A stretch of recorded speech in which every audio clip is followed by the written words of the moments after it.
새벽마다 다리에 쥐가 나는 통증, 단순한 근육 문제라고 넘기면 정말 위험합니다. 안녕하세요. 저는 30년간 근육 경련과 혈관 질환을 연구해온 박진수 박사입니다. 서울대학교에서 생리학을 전공하고 지난 30년간 우리나라 시니어분들의 근육 건강과 혈관 질환 연구에 매진해 왔습니다. 특히 노인 근육 경련 분야에서는 국내외 학회에서 여러 차례 발표를 하며 인정받아 왔어요. 요즘 많은 분들이 새벽에 갑자기 찾아오는 다리 쥐 때문에 잠을 설치고 계십니다. 제가 지난 5년간 조사한 결과를 보면 60대 이상 어르신 중 무려 80%가 한 달에 한 번 이상은 다리쥐를 경험한다고 답하셨어요.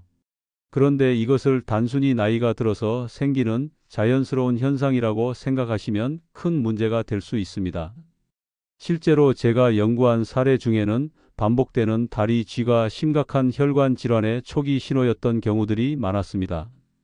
단순히 근육이 피곤해서 생기는 일시적 현상이 아니라 우리 몸의 혈액순환계, 신경계, 그리고 전해질 균형 시스템에 문제가 생겼다는 신호일 수 있거든요. 특히 69세 이영숙 할머니 같은 경우가 그랬어요.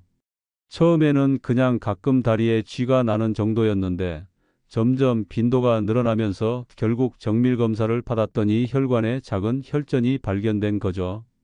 이 할머니는 평소 혈압이나 당뇨 같은 기저질환도 없으셨고 정기검진에서도 특별한 이상이 없다고 나왔던 분이었어요.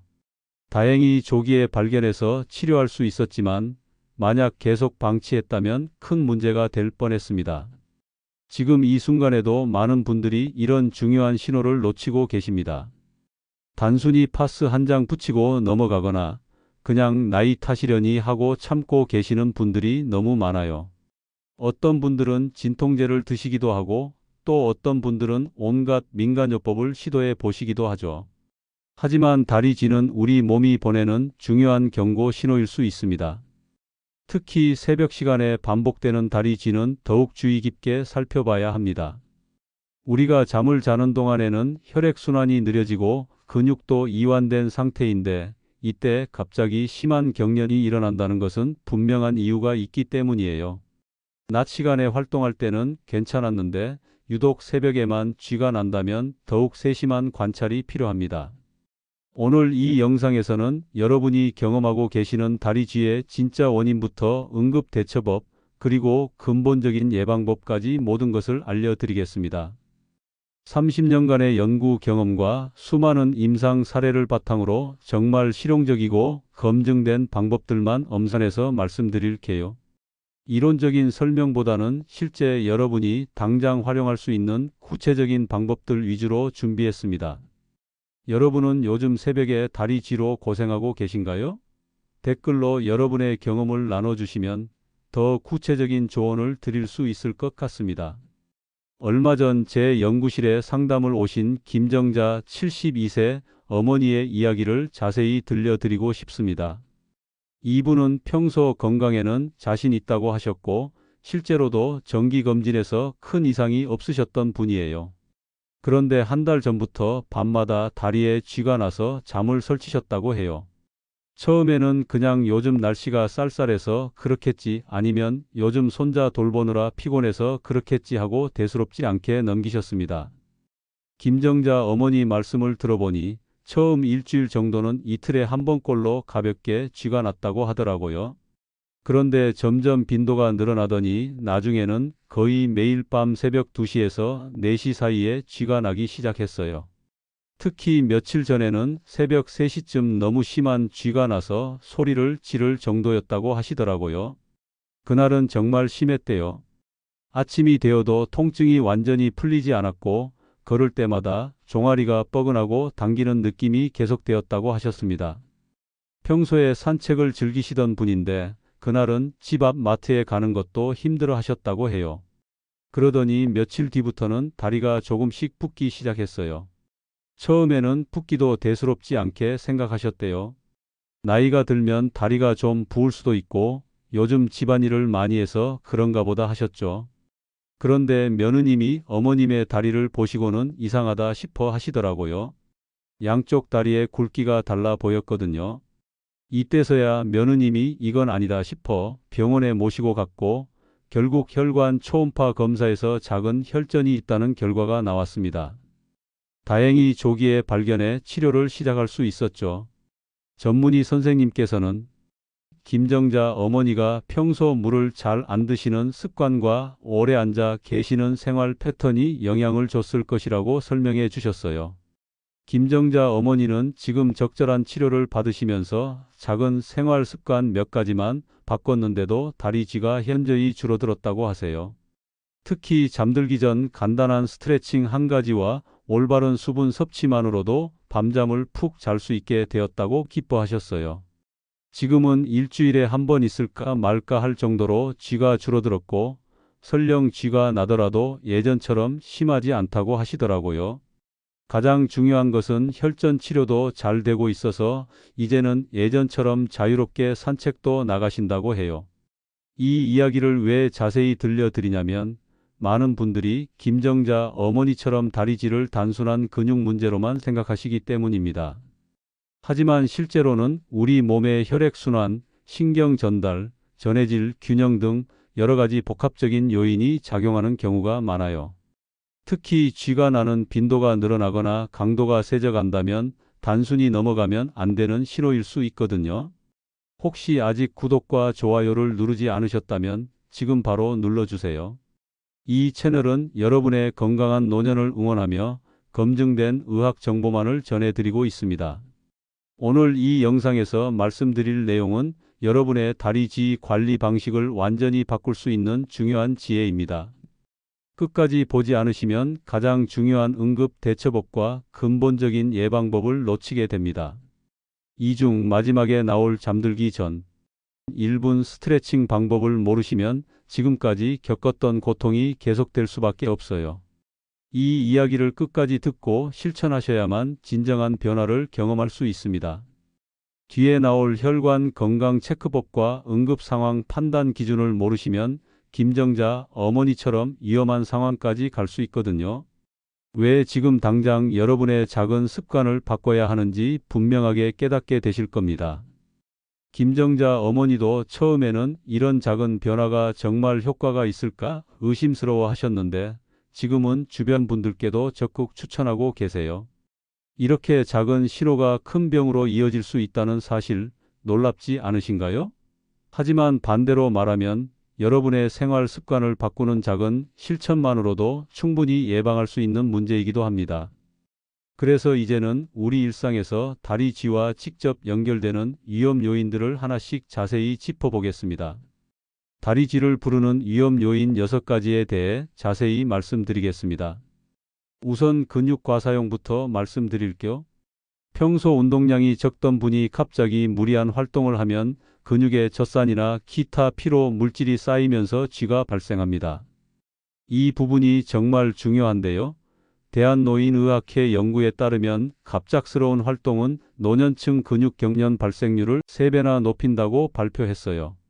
노년기에는 근육의 회복 능력이 젊을 때보다 현저히 떨어지기 때문에 더욱 주의가 필요해요.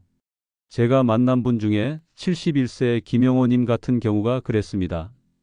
평소에는 집 앞 산책 정도만 하시던 분이었는데 손자와 함께 설악산 등산을 다녀온 후 일주일간 밤마다 종아리에 쥐가 나서 고생하셨거든요. 김영호님 말씀으로는 등산할 때는 괜찮았는데 집에 와서 이틀째부터 쥐가 나기 시작했다고 하더라고요. 근육이 갑작스런 운동 부하를 감당하지 못해서 생긴 일이었어요.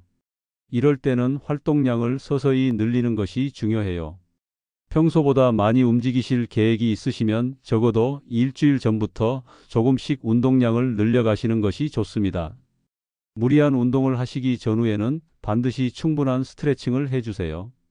특히 갑자기 무릎이나 종아리에 심한 통증이 지속된다면 단순한 근육 피로가 아닐 수 있으니 즉시 전문가 진료를 받으시기 바랍니다. 혹시 여러분도 평소보다 많이 움직인 날 밤에 쥐가 나신 적 있으신가요? 두 번째는 수분과 전해질 부족입니다. 나이가 들수록 갈증을 느끼는 신호가 둔해져서 수분 섭취가 부족해지기 쉬워요. 또한 신장 기능도 젊을 때보다 떨어져서 수분과 전해질 균형을 맞추는 것이 더 어려워집니다. 한국영양학회에서 발표한 연구를 보면 우리나라 노인의 60% 이상이 하루 권장수분 섭취량에 못 미친다고 해요. 65세 최순자님은 물을 거의 안 드시는 분이셨는데 여름철에 특히 심한지를 경험하셨습니다. 이분은 화장실 가는 것이 번거로워서 의도적으로 물을 적게 드셨다고 하더라고요. 그런데 여름철 에어컨을 틀고 계시면서 모르는 사이에 탈수가 진행되었고 결국 매일 밤 다리지로 고생하게 된 거예요. 전해질 검사를 해보니 나트륨과 칼륨, 마그네슘 수치가 모두 정상 범위 아래로 떨어져 있었어요. 하루에 1.5리터에서 2리터 정도의 물을 시간을 나누어 섭취하시는 것이 좋아요. 한 번에 많이 드시지 마시고 1시간에 한 컵씩 조금씩 드시면 됩니다. 바나나나 시금치 같은 전해질이 풍부한 음식도 함께 드시면 더욱 효과적입니다. 특히 칼륨이 풍부한 감자, 토마토, 오렌지 같은 음식들도 도움이 돼요. 다만 취침 전에 과도하게 물을 드시면 야간뇨가 심해질 수 있으니 주의하세요. 여러분은 오늘 물을 몇 잔 정도 드셨나요? 세 번째 위험 요인은 혈액순환 장애예요.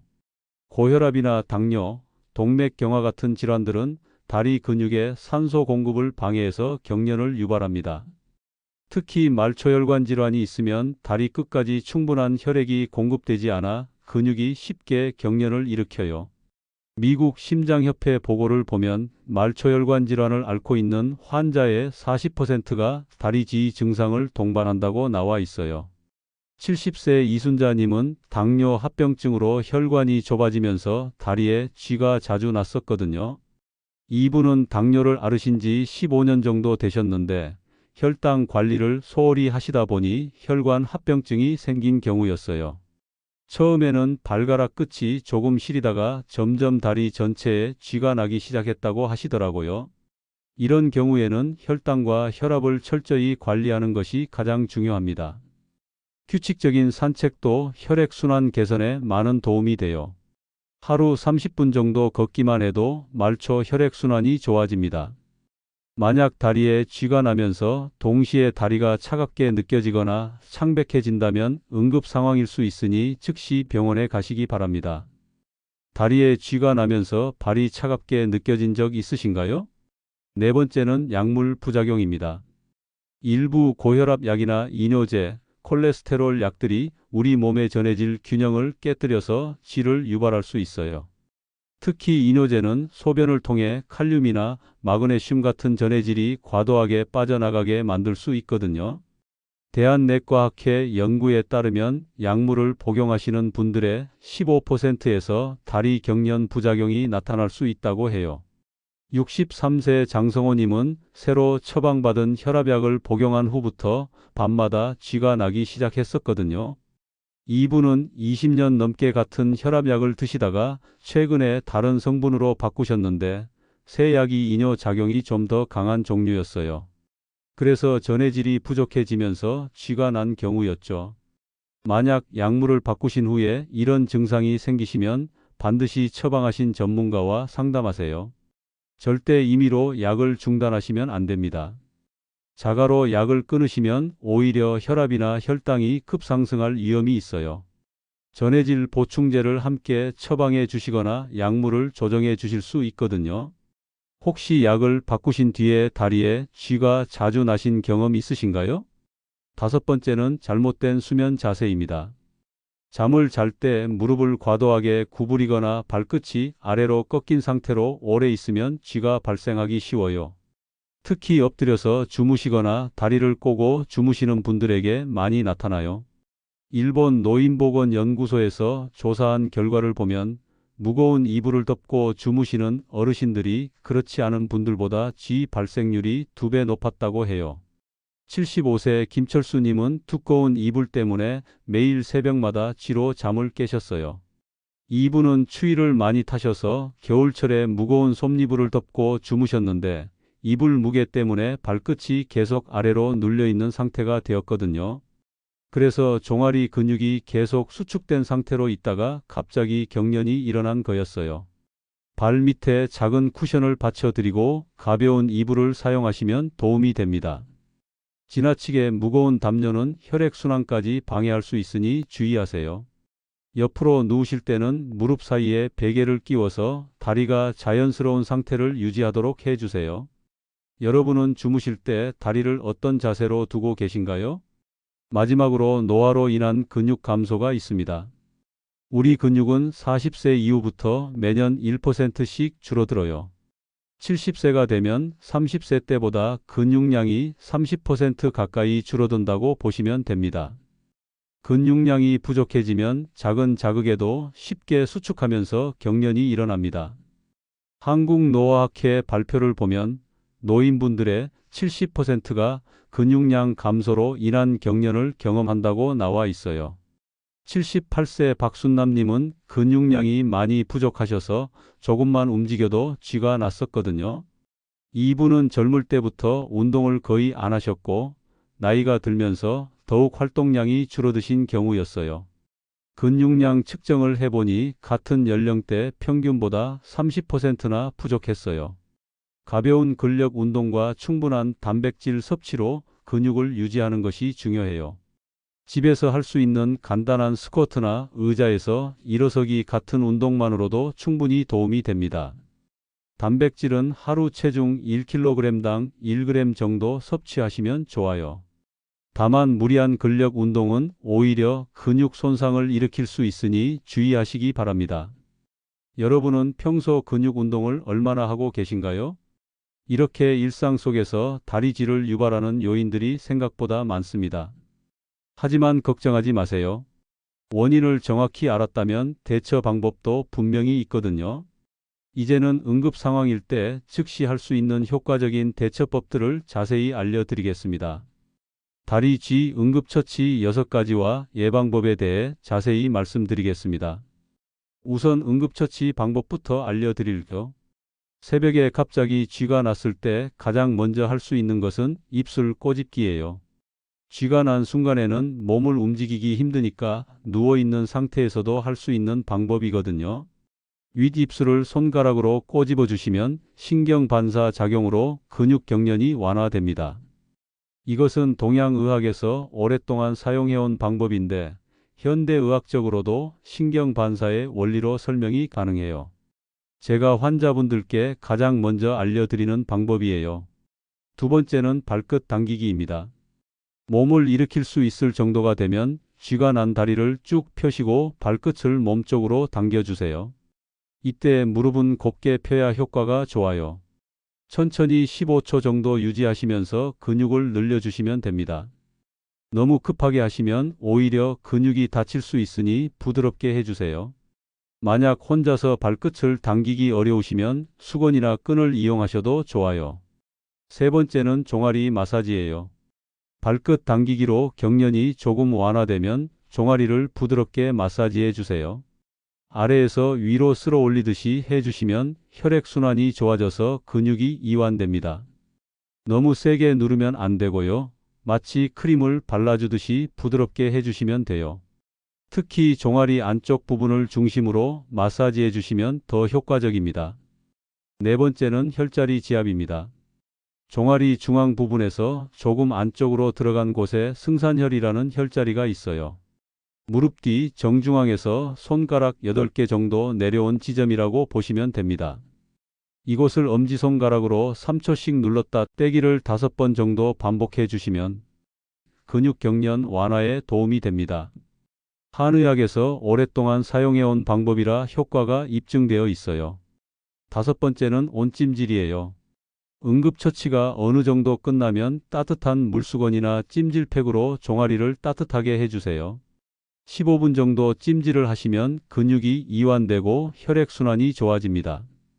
온도는 40도에서 45도 정도가 적당해요. 다만 당뇨가 있으신 분들은 온도를 너무 높이면 화상 위험이 있으니 미지근한 정도로만 해주세요. 마지막은 다리 X자 꼬기예요. 누워서 쥐가 난 다리를 반대쪽 다리 위로 올려서 X자 모양으로 꼬아주세요. 이 자세로 30초 정도 유지하시면 근육이 늘어나면서 경련이 완화됩니다. 침대에서 일어나기 힘들 때 유용한 방법이에요. 이 자세는 종아리와 허벅지 뒤쪽 근육을 동시에 늘려주는 효과가 있어서 재발 방지에도 도움이 됩니다. 하지만 무리한 마사지나 진통제 같은 약물에만 의존하시면 안 됩니다. 특히 진통제는 일시적으로 통증만 가릴 뿐 근본 원인을 해결하지는 못해요. 그리고 검증되지 않은 민간요법만 믿고 계시면 오히려 증상이 악화될 수 있어요. 순서가 중요한데요. 누워 있을 때는 입술 꼬집기부터 시작하시고 움직일 수 있게 되면 발끝 당기기와 마사지 순서대로 해주시면 됩니다. 여러분은 쥐가 났을 때 어떤 방법을 가장 먼저 사용하시나요? 이제 예방법에 대해 말씀드리겠어요. 응급처치도 중요하지만 애초에 쥐가 나지 않도록 예방하는 것이 더 중요하거든요. 제가 30년간 연구해 본 결과 예방이 치료보다 10배는 더 효과적이에요. 첫 번째 예방법은 올바른 수면 자세 유지입니다. 무릎을 과도하게 구부리지 마시고 발가락이 아래로 꺾이지 않도록 주의하세요. 똑바로 누우실 때는 발목 밑에 작은 쿠션을 받쳐주시고 옆으로 누우실 때는 다리 사이에 작은 베개를 끼우시면 도움이 됩니다. 엎드려 자는 자세는 가급적 피하시는 것이 좋아요. 두 번째는 잠들기 전 5분 스트레칭이에요. 침대에 앉아서 다리를 쭉 펴고 발끝을 몸쪽으로 당기는 동작을 10회 정도 반복해 주세요. 그 다음에는 발목을 시계 방향과 반시계 방향으로 각각 10번씩 돌려주세요. 종아리와 허벅지 뒤쪽 근육을 부드럽게 늘려주는 것만으로도 쥐 예방에 큰 효과가 있어요. 이런 간단한 스트레칭만으로도 쥐 발생률을 60% 이상 줄일 수 있다는 연구 결과가 있어요. 세 번째는 하루 1.5리터에서 2리터 정도의 수분 섭취예요. 한 번에 많이 드시지 마시고 조금씩 자주 드시는 것이 좋습니다. 기상 후 한 컵, 식사 전후로 한 컵씩, 그리고 오후에도 틈틈이 드시면 됩니다. 특히 잠들기 2시간 전부터는 수분 섭취를 줄이셔서 야간열을 예방하세요. 물에 레몬을 조금 넣어 드시거나 보리차를 드시는 것도 좋은 방법이에요. 네 번째는 1시간마다 발목 운동이에요. 앉아 계실 때도 발목을 위아래로 움직여 주시고 발가락을 오므렸다 폈다 하는 동작을 반복해 주세요. 텔레비전을 보시면서도 할 수 있는 간단한 운동이에요. 혈액순환이 좋아져서 쥐 예방에 도움이 됩니다. 특히 오래 앉아 계시는 분들은 30분마다 한 번씩 일어나서 몇 걸음 걸어 주시는 것도 중요해요. 마지막으로 따뜻한 수면 환경 유지예요. 방 온도를 20도에서 22도 정도로 유지하시고 특히 발이 차갑지 않도록 얇은 양말을 신고 주무시는 것도 좋은 방법입니다. 겨울철에는 발끝이 차가워지기 쉬우니까 잠들기 전에 따뜻한 족욕을 10분 정도 해주시는 것도 도움이 돼요. 이런 방법들을 꾸준히 실천하시면 쥐 발생률이 절반 가까이 줄어든다는 연구 결과가 있어요. 특히 저희 연구실에서 6개월간 추적 관찰한 결과 이 5가지 예방법을 모두 실천하신 분들은 평균적으로 쥐 발생 빈도가 70% 이상 감소했어요. 당뇨가 있으신 분들은 온찜질할 때 화상 위험에 특히 주의하시기 바라고요.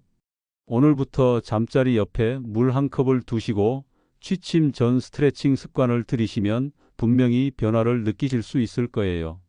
오늘 밤 어떤 예방법부터 시작해 보실 건가요?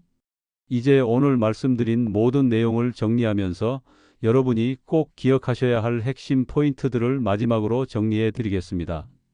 오늘 말씀드린 핵심을 정리해 보면 정말 단순합니다. 다리에 쥐가 나는 것은 단순히 나이 탓이 아니에요. 우리가 지금까지 잘못 알고 있었던 상식들과 올바르지 못한 생활 습관, 그리고 때로는 심각한 질환의 초기 경고 신호일 수 있다는 것을 말씀드렸습니다. 30년간 이 분야를 연구해온 제 경험으로 말씀드리면 다리 쥐는 절대 가볍게 넘겨서는 안 되는 우리 몸의 중요한 신호예요. 만약 이런 신호들을 계속 무시하고 그냥 방치한다면 어떻게 될까요? 혈전이 생겨서 혈관을 막을 수도 있고 혈관 폐색으로 이어져 더 큰 문제가 될 수도 있습니다. 심한 경우에는 신경 손상까지 일어날 수 있어요. 김정자 어머니 사례에서 보셨듯이 작은 혈전이 발견되기까지 갔잖아요. 이런 일들이 실제로 우리 주변에서 일어나고 있습니다. 실제로 제가 지금까지 상담해 드린 분들 중에는 다리질을 방치하다가 더 심각한 문제로 이어진 경우들이 있었어요. 어떤 분은 혈전 때문에 응급실에 실려가신 적도 있고, 또 어떤 분은 신경 손상으로 인해 지금도 재활 치료를 받고 계세요. 이런 분들 모두 처음에는 단순한 다리지로 시작되었거든요. 하지만 반대로 생각해 보세요. 올바른 습관과 적절한 대처법만 알고 계시면 새벽마다 여러분을 괴롭히던 그 고통스러운 질을 충분히 예방할 수 있다는 뜻이기도 해요. 30년간 이 분야를 연구해온 제 경험으로 말씀드리면 정말 작은 변화만으로도 놀라운 효과를 보신 분들이 많습니다. 김정자 어머니처럼 간단한 생활 습관 몇 가지만 바꿔도 완전히 달라질 수 있어요. 우리가 지금까지 잘못 알고 있었던 상식들을 정리해보면 이런 것들이었어요. 다리에 쥐가 나는 것은 그냥 나이 들어서 생기는 자연스러운 현상이다. 파스 한 장 붙이면 해결된다. 약을 끊으면 좋아질 것이다. 진통제를 먹으면 문제없다. 이런 생각들이었죠. 하지만 이런 접근법으로는 근본적인 해결이 될 수 없어요. 오히려 더 큰 문제를 놓칠 수도 있고요. 진짜 올바른 관리법은 무엇이었나요? 첫째, 충분한 수분과 전해질을 보충하는 것이었습니다. 둘째, 올바른 수면 자세를 유지하는 것이었어요. 셋째, 잠들기 전 간단한 스트레칭으로 근육을 이완시켜주는 것이었습니다. 넷째, 규칙적인 운동으로 근육량을 유지하는 것이고, 다섯째, 혈액순환을 방해하는 요인들을 제거하는 것이었어요. 그리고 가장 중요한 것은 증상이 심각하거나 지속될 때는 절대 혼자 해결하려 하지 마시고 즉시 전문가의 도움을 받는 것이었습니다. 특히 다리에 쥐가 나면서 동시에 다리가 차가워지거나 붓기 시작한다면 이건 단순한 근육 문제가 아닐 가능성이 높아요. 색깔이 변하거나 감각이 이상해진다면 더욱 주의 깊게 살펴보셔야 해요. 이럴 때는 24시간을 넘기지 마시고 바로 병원에 가서 정확한 진단을 받으시기 바랍니다. 혈관 초음파나 혈액 검사를 통해 정확한 원인을 파악할 수 있거든요. 조기에 발견하면 대부분 치료가 가능하니까 너무 걱정하지는 마세요. 그리고 기존에 복용하시던 약물이 있으시다면 절대 임의로 중단하지 마세요. 약물로 인한 부작용이 의심되실 때는 반드시 처방해 주신 선생님과 상의해서 조절하시기 바랍니다. 혈압약이나 당뇨약을 갑자기 끊으시면 더 위험한 상황이 올 수 있거든요. 전문가와 상의하시면 대체 약물이나 전해질 보충제로 문제를 해결할 수 있어요.